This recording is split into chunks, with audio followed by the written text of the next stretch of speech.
Bonjour. En découvrant l'histoire de Tim Freddy, révélée par la revue Cell, en français Cellule, j'ai pensé à un canular. Cet Américain est passionné de serpents.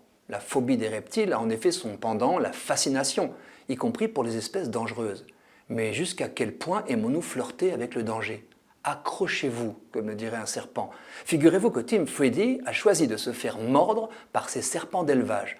En 18 ans, il l'a fait 202 fois, volontairement. Et en plus, il s'est aussi injecté lui-même plus de 600 autres fois de petites doses de venin mortel, de cobra, mamba, taipan.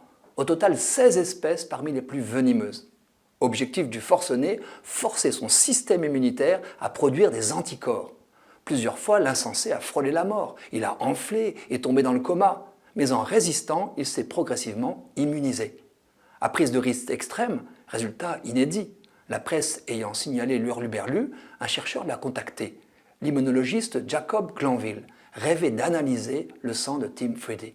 Et ce dernier rêvait que sa passion bénéficie au lointain peuple exposé aux morsures de serpents exotiques. Il a fourni l'échantillon.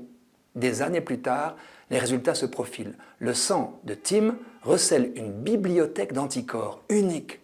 En principe, il faut créer un sérum antipoison spécifique pour chaque espèce de serpent venimeux. L'immunisation de Tim permet d'envisager un antipoison universel. J'ai déjà évoqué devant vous la grande rareté des décès par morsure de vipères en pays tempérés. Leur impact est négligeable comparé à d'autres animaux à venin comme les guêpes ou les frelons. Jacob Glanville et ses collègues ont pour commencer laissé de côté les vipéridés pour se concentrer sur la famille des élapidés. Les téléspectateurs du Sud savent à quel point leur pays héberge des espèces dangereuses.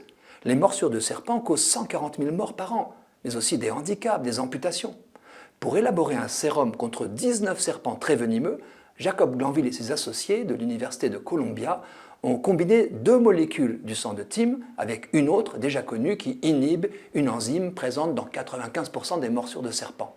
Les tests sur mammifères sont excellents, efficaces sur 13 espèces de serpents, partiels sur les 6 autres. La simplicité du produit permettrait de le lyophiliser. Il ne sera plus indispensable d'identifier l'espèce mordeuse. Or, l'issue d'une morsure tient à la rapidité de l'injection d'un antipoison adapté.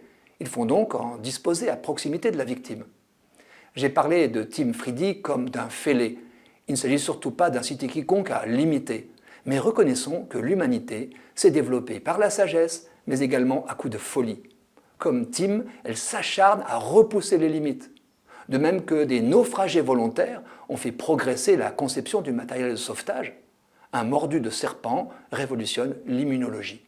De son obsession, Tim a fait son métier. Grâce à lui, un sérum contre les vipéridés est aussi à l'étude. Le voilà directeur de l'herpétologie, la science des serpents, chez Sentivax.